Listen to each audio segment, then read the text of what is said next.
إن الحمد لله نحمده ونستعينه ونستغفره ونعوذ بالله من شرور أنفسنا ومن سيئات أعمالنا من يهده الله فلا مضل له ومن يضلل فلا هادي له وأشهد أن لا إله إلا الله وحده لا شريك له وأشهد أن محمدا عبده ورسوله.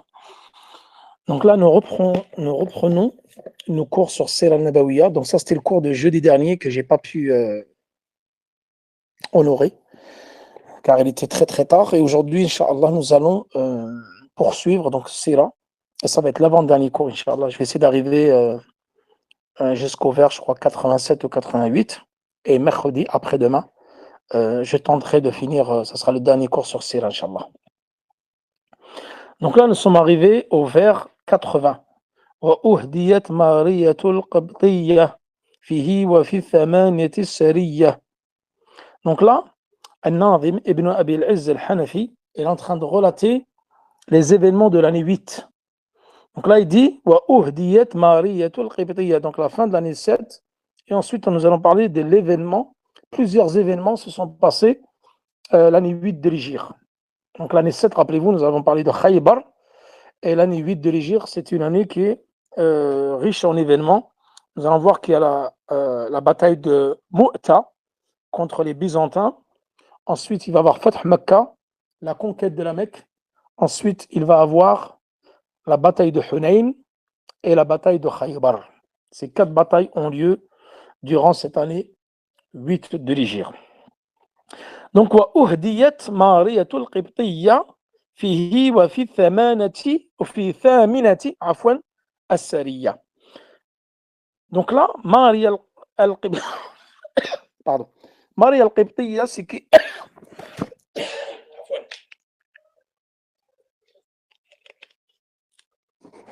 Donc c'est une des épouses du prophète sallallahu alayhi wa sallam.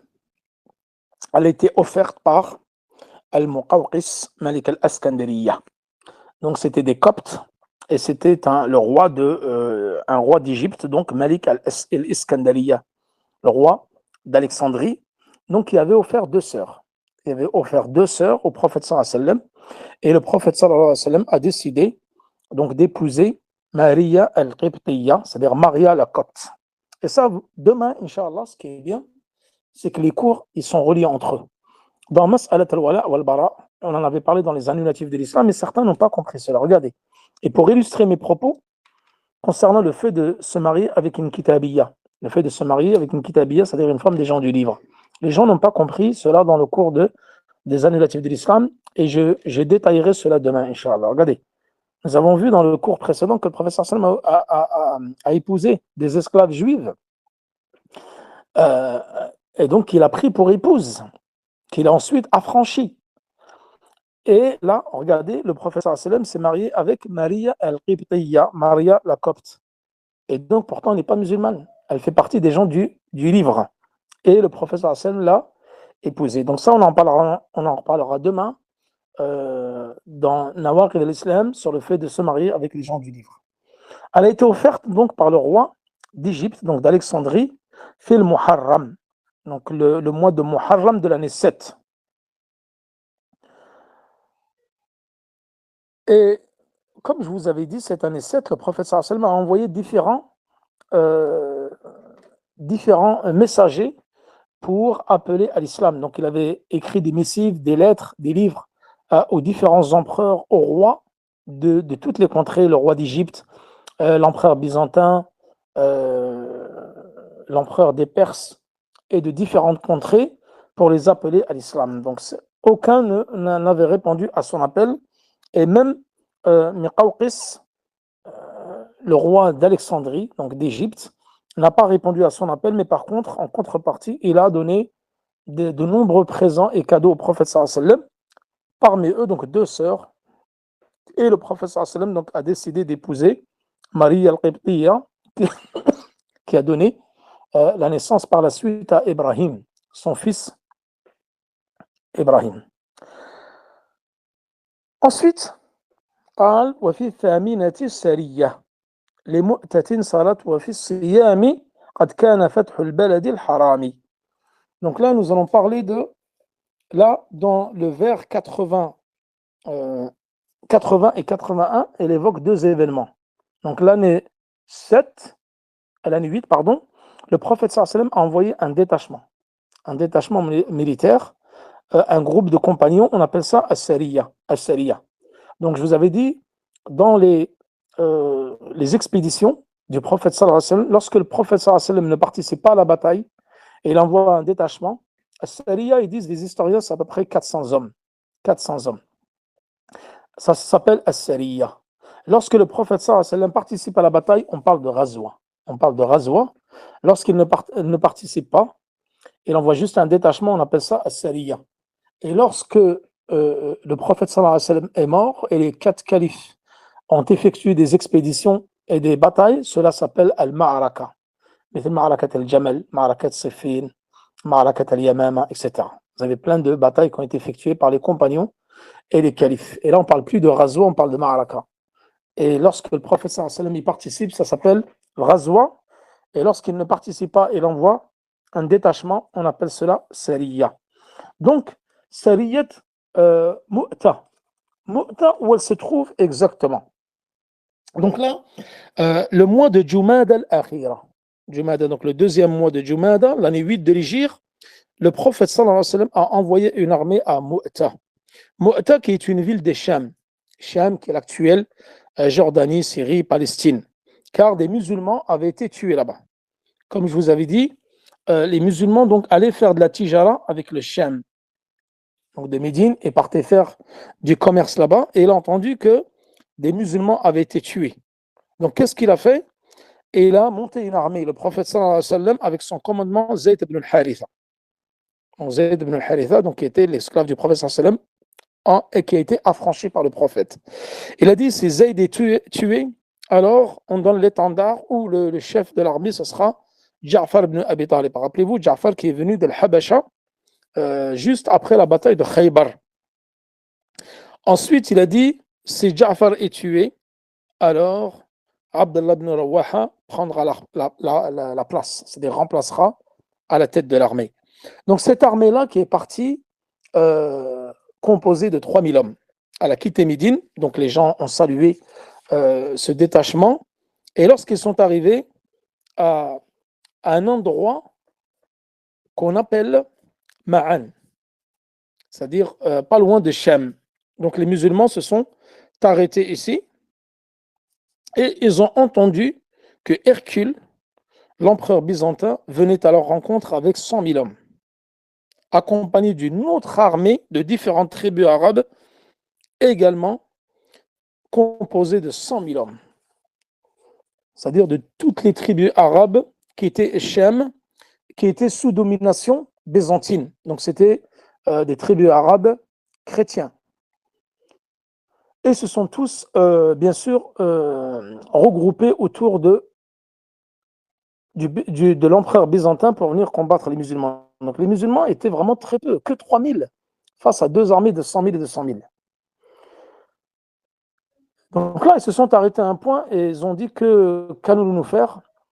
Donc certains se sont proposés d'écrire au prophète sallallahu alayhi wa sallam pour décider de ce qui allait se passer. Ensuite, donc lorsqu'ils se sont rencontrés à un endroit fait Cham, les combats ont commencé.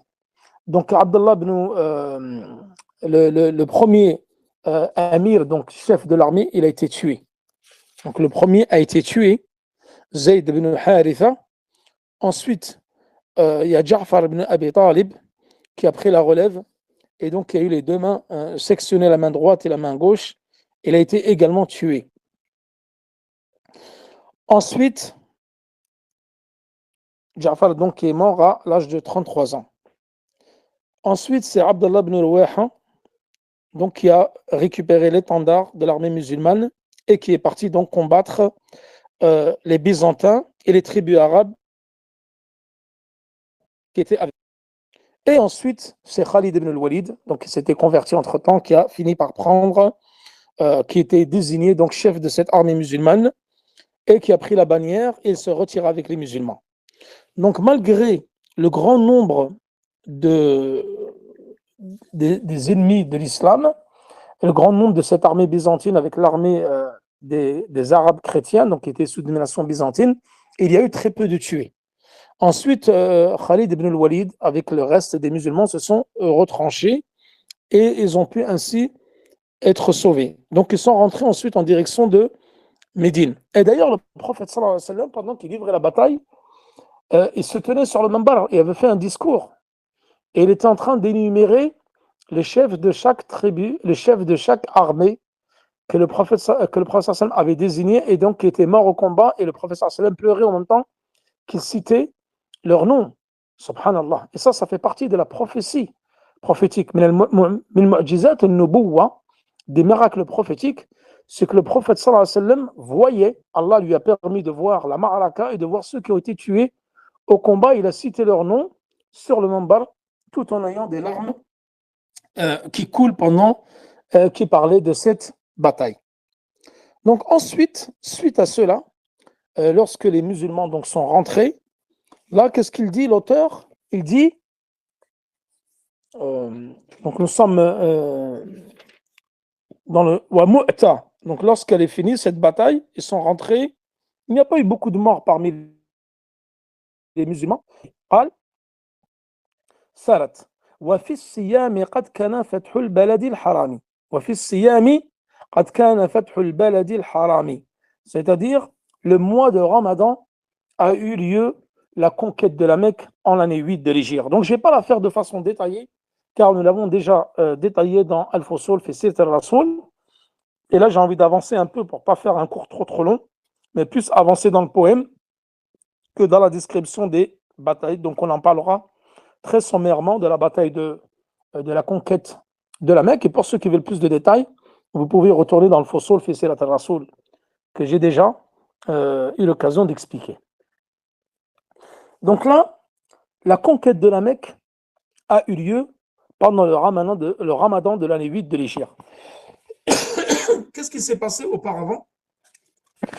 Rappelez-vous, Sulh al-Hudaybiyah,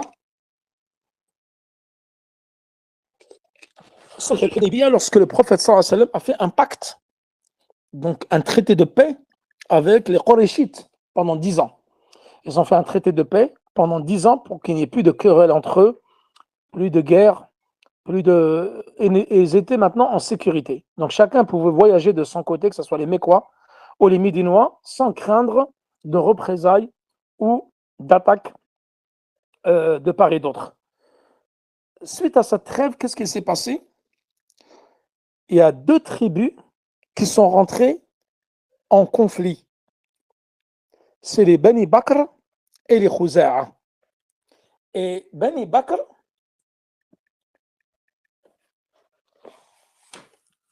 certains étaient donc ils avaient fait un traité avec le prophète sallallahu alayhi wa sallam, donc c'est-à-dire qu'ils étaient les alliés du prophète sallallahu alayhi wa sallam, et une autre tribu qui était les alliés des Qurayshites. Bani Bakr, qui eux étaient alliés avec les Qurayshites, ils ont attaqué les Khuza'a. Khuza'a, donc eux, qui étaient une tribu arabe, mais alliés au prophète sallallahu alayhi wa sallam. Donc ils ont tué un membre, et Khuza'a se sont vengés. Donc ensuite, ils se sont rencontrés à un point d'eau, et il y a eu des combats entre eux. Donc suite à cela, le pacte a été rompu, puisqu'il y avait un traité de paix entre eux et le prophète sallallahu alayhi wa sallam. Donc les Qurayshites, et avec les Bani Bakr, le fait qu'ils aient attaqué les Khuza'a, qui étaient les alliés du prophète sallallahu alayhi wa sallam, cela a rompu l'acte. Alors qu'est-ce qu'ils ont fait? Les Khuza'a, ils sont partis se plaindre au prophète sallallahu alayhi wa sallam. Et le prophète sallallahu alayhi wa sallam, lorsqu'il a entendu cela, il a décidé donc de préparer une armée pour aller envahir, donc pour aller conquérir Mecca. Entre-temps, il y avait Abu Sufyan.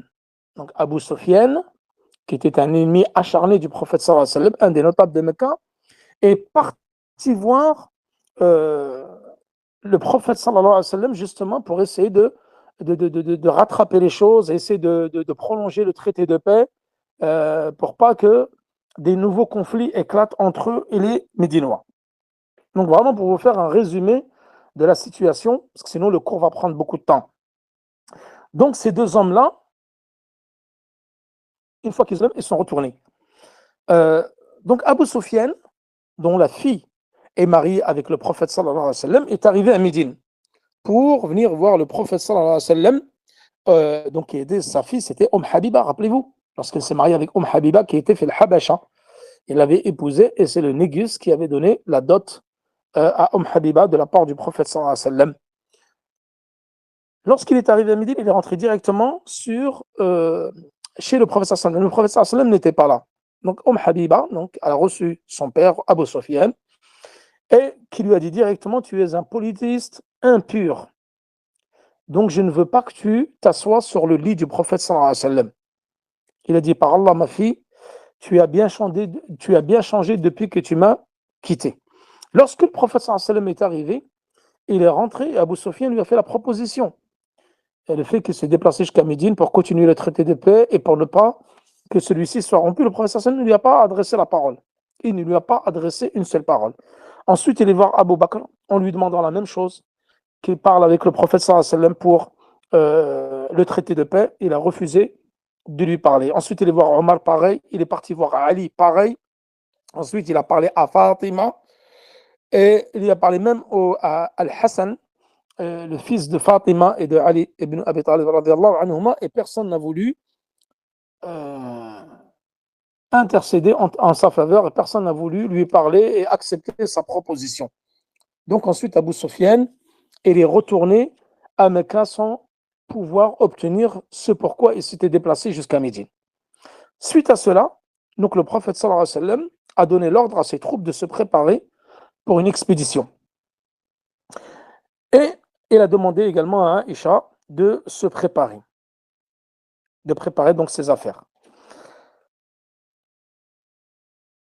Et lorsqu'on lui a demandé où est-ce que tu vas te rendre, il a dit: je ne sais pas. Donc le prophète sallallahu alayhi wa sallam n'a pas annoncé qu'il se dirigeait directement vers la Mecque. D'ailleurs, il est venu, il est passé par un chemin pour pas que les Qurayshites soient au courant qu'il va arriver à Mecca. Qu'est-ce qui s'est passé? Hatib, donc, qui était un compagnon du prophète sallallahu alayhi wa sallam, qui était avec eux à Médine et qui avait participé à la bataille de Badr. Qu'est-ce qu'il a fait, Hatib? Il a envoyé une espionne avec un livre qu'il a écrit pour prévenir les Qurayshites que le prophète sallallahu alayhi wa sallam allait envahir donc Mecca. Donc lui, il les a quelque part trahis. Donc il a écrit ce livre et il a envoyé donc cette femme-là pour aller prévenir les Qurayshites. Le prophète sallallahu alayhi wa sallam fut informé par révélation divine de l'acte de Hatib, et il a dépêché Az-Zubayr et Ali pour attraper donc cette femme-là. Et lorsqu'ils l'ont attrapée à mi-chemin, et ils lui ont dit de descendre de sa monture et de lui donner le livre que Hatib lui avait donné. Elle a juré qu'elle n'avait pas de livre, etc. Jusqu'à qu'ils aient insisté. Ali Az-Zubayr a dit: jusqu'à que nous allons, si tu ne donnes pas le livre, nous allons jusqu'à te fouiller et te déshabiller pour récupérer ce livre. Et à la fin, donc, elle a détaché ses cheveux, le livre était caché dans ses cheveux, et ils lui ont donné le livre, ils ont récupéré le livre, ils sont venus voir le prophète sallallahu alayhi wa sallam. Lorsque le prophète sallallahu alayhi wa sallam donc, a eu entre les mains donc, cette lettre, donc c'est pas un livre, mais c'est plus une lettre, on va dire. Il a convoqué Hatib. Il lui a dit: qu'est-ce qui t'a poussé à agir ainsi? Et Hatib, donc, il s'est excusé. Il dit: jure par Allah que j'ai foi en son prophète, je n'ai pas changé de conviction ou de religion, quoi que ce soit. Mais il a dit: je suis un homme qui ne bénéficie d'aucune ascendance chez les Qurayshites, ni du moindre soutien, parce que Hatib a laissé sa famille à Mecca. Et comme il n'a pas d'ascendance ni de soutien parmi les Qurayshites, il avait décidé de les prévenir pour pas qu'il fasse du mal à sa famille, puisqu'il avait laissé sa femme et des enfants derrière lui, dans l'espoir qu'en les avertissements, il serait bien traité. Omar ibn al-Khattab, il a dit: ô messager d'Allah, laisse-moi l'exécuter. C'est un hypocrite. Et le professeur Hassan lui a répondu: il a participé à la bataille de Badr. Et qu'en sais-tu? En voulant affirmer que c'est un hypocrite, il a dit: il se peut qu'Allah ait regardé les musulmans qui participèrent à la bataille de Badr et qui a dit: faites ce que vous voulez car je vous ai pardonné. Allah subhanahu wa ta'ala a dit: faites ce que vous voulez après la bataille de Badr car je vous ai pardonné. Et c'est pour ça le prophète sallam donc ne l'a pas fait exécuter par Omar malgré qu'il ait trahi les musulmans. Et c'est pour ça ensuite ces versets du Coran ont été, donc ces longs versets, je ne vais pas tous vous les lire, mais juste quelques versets que nous avons déjà vus dans la marque d'Islam dans le cours de la semaine dernière, vous qui croyez. Donc ces versets ont été révélés sur Hatib, à propos de Hatib, pour l'action qu'il avait commise. Oh, vous qui croyez, ou qui avez cru, ne vous liez pas à mes ennemis, qui sont également les vôtres. Ça, nous l'avons vu dans le Wala wal Bara. Leur offrant votre amitié alors qu'ils ont renié la vérité qui vous a été apportée et forcé le messager et vous-même à l'exil, vous rapprochant uniquement de croire en Allah et votre Seigneur. C'est vraiment, avez-vous émigré pour ma cause, pour obtenir mon agrément? Ne leur donnez pas secrètement des marques d'amitié. Je connais en effet aussi bien ce que vous dissimulez que ce que vous exprimez. Quiconque parmi vous agirait ainsi s'écarterait du droit chemin. Si jamais il prenait le dessus sur vous, il vous traiterait en ennemi, n'hésitant pas à lever la main sur vous et à vous blesser de leur langue acérée. Ils aimeraient tant vous voir renier la foi. Vos proches parents et vos propres enfants ne vous seront d'aucune utilité le jour de la résurrection. Donc le verset il est très long jusqu'au verset de 1 à 9. Ensuite, donc, les musulmans, lorsqu'ils sont arrivés proches de Mecca, à Dahran, ils étaient au nombre de 10 000. Donc, ils étaient au nombre de 10 000 avec Al-Muhajiroun, Wal-Ansar et d'autres tribus arabes. Donc, lorsqu'ils sont arrivés à Mecca, entre-temps, il y a Abu Sufyan ibn Harb qui est venu donc, avec Al-Abbas, parce qu'ils avaient posé leur camp proche de Mecca.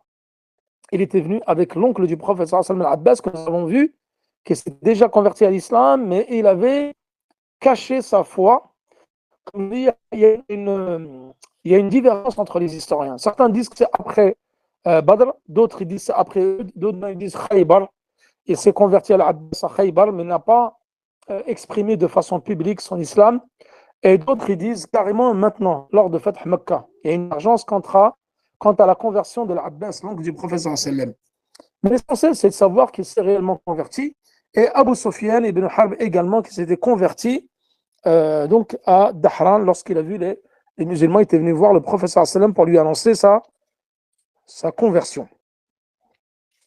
Donc, tout de suite à cela, cette longue, donc la conquête de Mecca,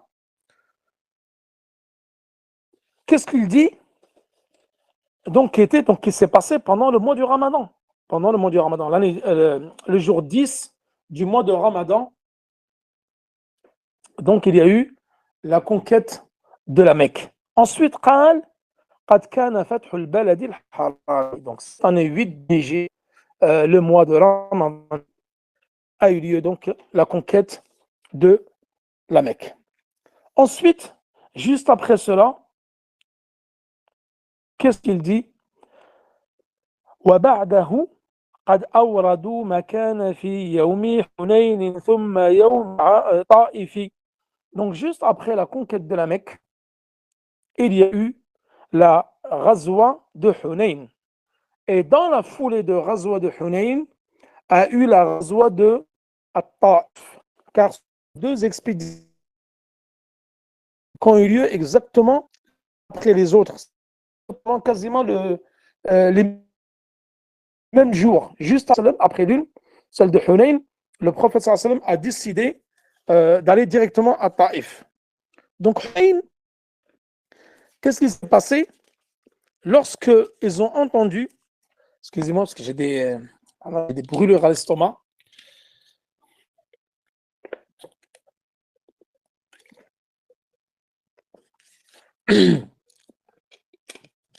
Lorsque Hawazin, donc Hunayn, c'est à quelques kilomètres. Hunayn, c'est à quelques kilomètres, à une trentaine de kilomètres à peu près de Mecca, entre Taïf et Mecca. Donc Hawazin, lorsqu'ils ont entendu parler que le prophète sallallahu alayhi wa sallam donc, a conquis Mecca, leur roi, donc il s'appelle Malik ibn Auf al-Nasri, a décidé de rassembler Hawazin avec d'autres tribus arabes comme Taqif et euh, et d'autres, Banu Jusham, Banu Sa'ad, Banu Bakr, Bashar, ces différentes tribus arabes. Ils se sont rassemblés donc pour envahir donc les musulmans et donc pour combattre le prophète sallallahu alayhi wa sallam. Qu'est-ce qu'ils ont fait? Ils ont ramené avec eux femmes et enfants, justement pour ne pas se sauver et délaisser donc les combats. Comme avaient fait les Qurayshites avec à leur tête Abu Sufyan avant qu'ils ne se convertissent lors de la bataille de Uhud que nous avons vu de l'Égypte pendant le mois de Shawwal, ils étaient venus avec femmes et enfants justement pour ne pas rebrousser chemin. Et ici, Hawazin avec Malik ibn Auf al-Nasri, qui était leur chef, a fait exactement la même chose. Il est venu avec femmes et enfants, justement pour ne pas rebrousser chemin. Donc lorsqu'ils sont arrivés, d'ailleurs eux sont arrivés avant les musulmans, donc car ils étaient résolus à livrer la bataille aux musulmans. Et lorsqu'ils sont arrivés à la vallée de Autas, ils ont fait une halte. Ils se sont regroupés là, et en attendant les musulmans. Et ensuite, les musulmans sont arrivés, et pourtant ils étaient nombreux. Les musulmans étaient nombreux. Et d'ailleurs, il y a même un verset du Coran qui a été révélé concernant la bataille de Hunayn. D'ailleurs, dans Surat al-Tawbah, verset 25, lorsqu'Allah subhanahu wa ta'ala dit Wa yawma Hunaynin, le jour de Hunayn, إذا أعجبتكم كثرتكم فلم تغن عنكم شيئا وضاعت عليكم الأرض بما رحبت ثم وليتم مدبرين.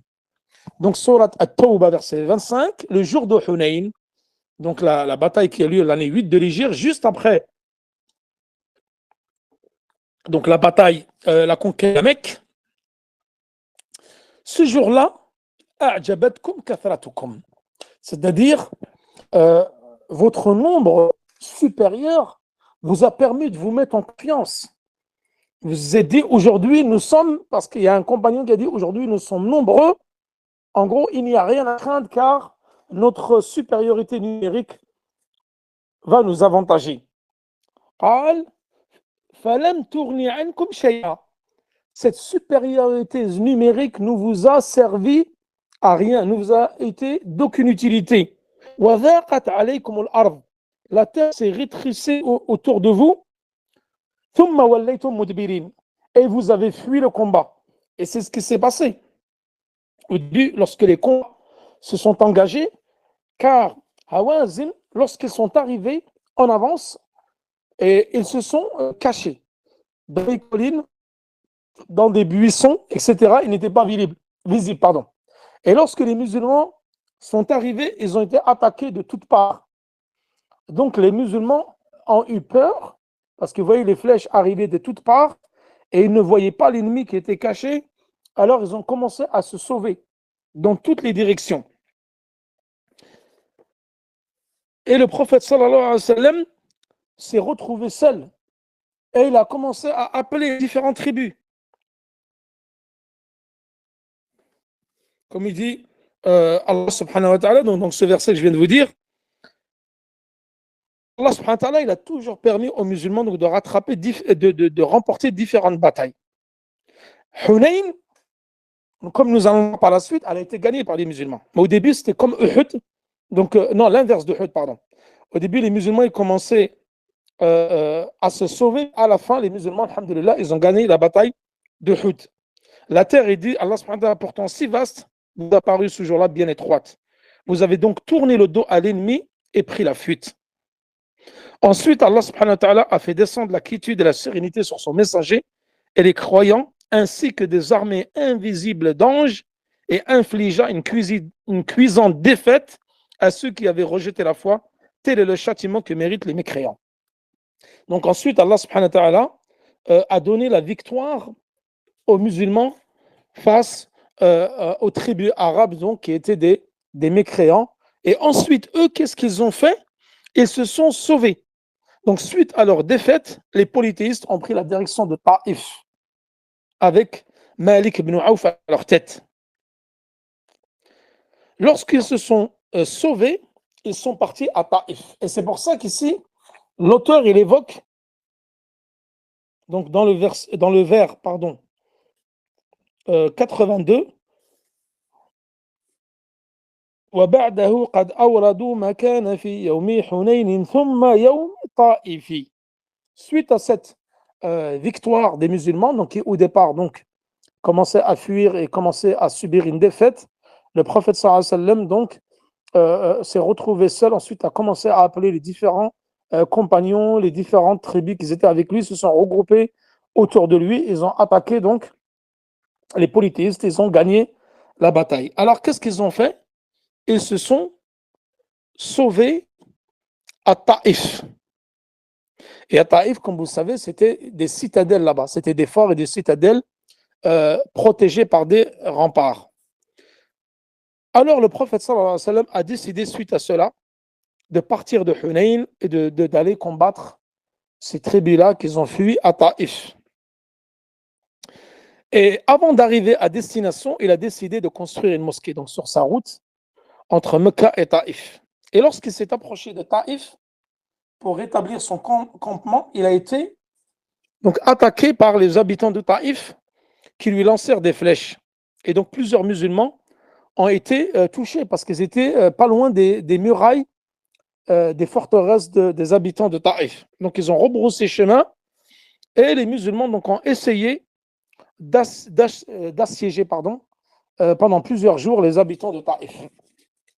À fond, parce que j'ai des brûlures. Je suis obligé de boire beaucoup d'eau parce que j'arrive pas à parler. Donc pendant plusieurs jours, ils ont essayé d'ouvrir des brèches et d'attaquer les habitants de Taïf. Donc là, sur ordre du prophète sallallahu alayhi wa sallam, ensuite il a demandé à ses hommes de détruire les villes de Taïf. Ensuite, suite à cela, quelques serviteurs et esclaves des habitants de Taïf ont décidé de se rendre auprès du prophète sallallahu alayhi wa sallam et lui a annoncé donc sa conversion. Et bien sûr, plus tard, les habitants de Taïf vont adhérer bien sûr à l'islam. Même lorsque les compagnons du prophète sallallahu alayhi wa sallam avaient demandé au prophète sallallahu alayhi wa sallam d'invoquer contre les habitants de Taïf, le prophète sallallahu alayhi wa sallam a plutôt dit: oh Allah, guide les habitants de Taïf et fait qu'ils viennent à nous. C'est-à-dire que le prophète sallallahu alayhi wa sallam a préféré bien sûr invoquer pour eux que contre eux, puisque par la suite ils se sont convertis à l'islam. Donc ensuite, le prophète sallallahu alayhi wa sallam, lorsqu'ils se sont rendus donc à Hawazin, il a partagé le butin. Donc il y a eu pas mal de captifs de guerre, femmes et enfants, butin, etc. Et ensuite le prophète sallallahu alayhi wa sallam, il y avait beaucoup de chameaux, beaucoup de biens. Il a décidé de donner une grande partie du butin à ceux qui s'étaient fraîchement convertis, justement pour gagner leur cœur à l'islam. Al-mu'allafatu qulubuhum. Et il leur a donné une grande part des butins tels que Sufyan ibn Harb ainsi que son fils Muawiyah et d'autres habitants de Quraysh. Ensuite, suite à cela, suite à la bataille de Hunayn, juste après, qu'est-ce qu'il y a eu? Il y a eu Umrat al-Ji'rana, comme nous allons le voir. Verset 80, pas verset, je dis tout le temps verset, c'est vers, pardon. Vers 80. وبعد في ذي القعدة اعتماره من الجعرانة واستقراره. Donc ensuite, après le siège de Taïf, le prophète sallallahu alayhi wa sallam est retourné donc à Mecca et s'est arrêté à Al-Ji'rana. Ji'rana qui est une contrée entre Taïf et Mecca. Et là, le prophète sallallahu alayhi wa sallam ahrama min al-Ji'rana. Il a mis son état il s'est mis en état de sacralisation pour la Umrah. Donc, qui était dans le mois de Dhul Qa'da, suite au siège de Taïf. Et d'ailleurs, toutes les Umrah que le prophète a fait, comme nous avons vu, Umrah al-Qadha, Umrah al-Ji'rana, Umrah fi Hajjat al-Wada', toutes les Umrah que le prophète a effectuées ont toutes été faites pendant le mois de Dhul Qa'da. Le prophète a effectué en tout dans sa vie 4 Umrah, comme je vous avais dit. Et un seul pèlerinage, le pèlerinage d'adieu dont nous allons parler après-demain. Demain, c'est Nawaqid al-Islam et mercredi, dernier cours sur As-Sira al-Nabawiyya. Donc, suite à cela, le prophète sallallahu alayhi wa sallam s'est mis en état d'ihram et est parti à Mecca faire sa Umrah. Et donc, lorsqu'il a fini sa Umrah, il est resté quelque temps là-bas et ensuite, il est retourné à Médine. ثم قال vers 84 وبنته زينب ماتت ثم مولد إبراهيم فيها حتما. Donc là, il a dit, suite à son retour à Médine après la Umrah de l'Ji'rana, sa fille Zaynab est morte. Donc Zaynab, la fille du prophète sallallahu alayhi wa sallam, est morte l'année 8 de l'Hijr. Et son mari, c'était Abu al-As ibn al-Rabi'. Ensuite, Ibrahim. Ibrahim, donc il avait épousé Maria, Maria la Copte, Qibtiyya, l'année 7 de l'Hijr, et l'année 8, elle lui a donné donc son fils Ibrahim. D'ailleurs, Ibrahim qui est mort à l'année 3, qui est mort donc à l'année 10 de l'Hijr. Il a vécu 3 ans. Ensuite, il a dit ووهبت نوبتها لعائشة سودة ما دامت زمانا عائشة. Donc là, il parle de al-Mu'minin Sauda. Sauda qui a donné sa nuit à Aïcha radiyallahu anha. Car le prophète sallallahu alayhi wa sallam, comme vous savez, chaque nuit est passé chez une de ses épouses. Et Sauda avait décidé de donner sa nuit, pour pas que le prophète sallallahu alayhi wa sallam la divorce, avait décidé de donner sa nuit à Aïcha, car Aïcha, comme vous le saviez, c'était la femme préférée du prophète sallallahu alayhi wa sallam. Il passait beaucoup de temps avec Aïcha, donc elle a décidé de donner sa nuit à Aïcha. Donc ça, c'était juste après cet événement-là, c'est-à-dire après la mort de Zaynab, la fille du prophète sallallahu alayhi wa sallam, et après la naissance de son fils Ibrahim, alayhi salam. Ibrahim. Wa umila, j'allais dire alayhi salam, c'est Ibrahim, le fils du prophète sallallahu alayhi wa sallam. وعمل المنبر غير مختفي وحج عتاب. Donc وعمل المنبر غير مختفي وحج عتاب بأهل الموقف. Donc là, toujours, nous sommes dans les événements de l'année. On a fabriqué un minbar pour le prophète sallallahu alayhi wa sallam. Donc pendant cette année-là, on a fabriqué un minbar pour le prophète sallallahu alayhi wa sallam sur lequel donc il se mettait debout pour faire ses sermons du vendredi. Donc, Ghayru Mukhtafi, c'est-à-dire dans un endroit qui est bien visible au niveau de la mosquée. Wa hajja attabun. Attabun, c'est qui? Attab ibn Usayd al-Abshami. C'est celui que le prophète sallallahu alayhi wa sallam a désigné comme émir à Mecca, c'est-à-dire le responsable de la Mecque. Lorsque le prophète sallallahu alayhi wa sallam a conquis la Mecque, puisqu'après cette année-là, le prophète sallallahu alayhi wa sallam a dit la hijrata ba'da al-fath. Il n'y a plus d'émigration à Médine après cette année-là, puisque Mecca est devenue une terre d'islam. Et le prophète sallallahu alayhi wa sallam, donc, Attab ibn Usayd al-Abshami, et كلفه أن يكون أمير الحج في العام الثامن. Donc c'était l'émir de Mecca, mais il l'a désigné également émir pour le Hajj, pour qu'il fasse le pèlerinage l'année 8 de l'Hijr. Ensuite, là nous arrivons aux événements de l'année 9 de l'Hijr, qui est Ghazwat Tabouk. Donc celle-là, comme il ne me reste pas beaucoup, il reste juste une dizaine de vers. Inch'Allah, cela nous allons garder pour mercredi, Inch'Allah. Et c'est ainsi que nous finirons la sira du prophète sallallahu alayhi wa sallam. Donc, mercredi, Inch'Allah, à la même heure.